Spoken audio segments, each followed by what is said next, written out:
Hey all, here at OS Reviews, you're watching our hands-on review of the Vamvo Mini DLP Pico projector. So this is a unit that sells for $198, so it's not ultra budget, but at the same time most Pico projectors are going to be about $200 or above, since they perform better than their super tiny size usually suggests. Projection size can go between 15 to 150 inches, and it has a 5,200 milliamp hour capacity battery that can play back content for around 3 to 4 hours before you need to recharge it again. Now, one of the more interesting things about this model is, unlike many of the other mini Pico projectors, which require a Wi-Fi connection to wirelessly mirror the display on your phone, such as Android or iOS, this version here actually relies on a physical connection, so there's going to be less delay between whatever you're doing on your phone versus what's projected. Usually it's about a 2 or 3 second delay, which is not going to be great for gaming, so this should really improve that problem. So it really is one of the only mini Pico projectors I've seen on Amazon that has that direct connection capability, in addition to a swiveling lens cover that you can automatically turn on the projector by twisting it 180 degrees. I do have to point out that the native resolution is 854 by 480, so it's not, full HD resolution. All of these mini Pico projectors don't have full HD resolution. You have to get a larger unit to achieve that. But the result is usually better than expected on a Pico projector, and you also can use 2 AAA batteries to operate it. I don't believe this particular unit has a built-in Android operating system, so it's not necessarily a smart mini projector. It really is just for sharing the content from a smartphone or from a computer. So here it is, the projector itself we'll take a closer look at in a moment. We have a user guide here right on top. The AC adapter here, which is proprietary and just uses a round plug, as you can see there. And we also have a mini tripod that's included as part of the package. Taking a closer look at the design, the projector is made out of plastic, so it's kind of similar to kind of a Nokia phone from yesteryear that uses polycarbonate. It's not quite as cheap feeling as you'd think. It's actually pretty solid. It doesn't feel hollow at all. And we have the capacitive keys on the very top here for navigating the system if you don't want to use the remote control. Ventilation ports to prevent it from overheating. There's an LED status light, and we also have a focus dial. Under this flap, we have access to the full-sized HDMI port that you can use to plug in a phone, a computer, a gaming console, and a 3.5mm audio jack if you don't want to use the built-in speakers. There's also a USB port and a micro SD card slot, more ventilation grills, and a standard tripod mount that you can use with this included tripod. To turn it on, all you need to do is just switch over the cover 180 degrees, and it will begin popping onto life. So it's began its initial boot, as you can see here. And there is a small fan as well, so that tries to prevent it from overheating, and you can hear it a little bit, but it's fairly quiet. If we do a very quick size comparison, here it is next to a 6-inch smartphone. This is a Xiaomi Redmi device. You can tell that it's about the same in terms of the top, so you can actually put a phone on top of it if you want to stack it somehow. And here it is next to an Apple iPhone, so you can tell that, again, the size here is pretty similar as well, so very compact. I just want to point out that the tripod really is awesome. It's super flexible, allows you to tilt it at various angles, as you can see here, and still supports the weight. In addition, you can even adjust the legs here by pulling it a little bit more down, pulling it up, and it still, again, works really well. You can see that the controls are actually going to turn blue for a moment, so you can see them more easily in the dark. So first, a quick look at the UI of the projector. It is actually pretty traditional as far as these mini projectors are concerned. We've seen this a few times already. Again, it's not using Android OS, but there is a battery status indicator on the top. There's a little bit of flashing on screen. This is entirely because of the refresh rate that's the camera is using that's slightly interfering with the projector. However, it's not something you can actually see in real life with your eyes, so it's something that you can ignore for the most part. Anyways, again, the UI is pretty simple. I can swipe back and forth between various tabs for things like watching movies. It can support files like MP4, WMA if you have them loaded onto a memory card, for instance.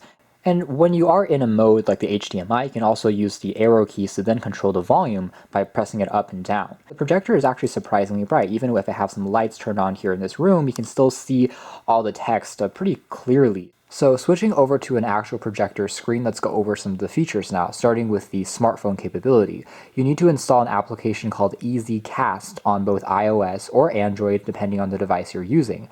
And once you're in this application, you need to tap on this icon with a USB cable on it to enable mirroring using USB tethering. The app will prompt you to go into settings on your phone to turn on that mode, and after a few seconds, you should be ready to go. And success, just plugging the USB cable onto the projector's port, we now can just mirror everything from the display onto the projector. I can be watching a video or visiting a website, and I can also rotate the display and it will full screen to fit the entire projector here. So again, the speed will be, of course, dependent on the processor of your smartphone, but again, it should work pretty well for things like general web browsing, watching a few videos, sharing photos on a larger display with friends and family, or just for presentations. Excel, PowerPoint, and Word can work pretty nicely for office presentations on the go. All right, so in terms of legibility, you can tell that the projector works all right. I would say that it is not going to be, again, the sharpest thing in the world, but it works better than expected. If I zoom all the way in here, you can still notice the presence of individual pixels.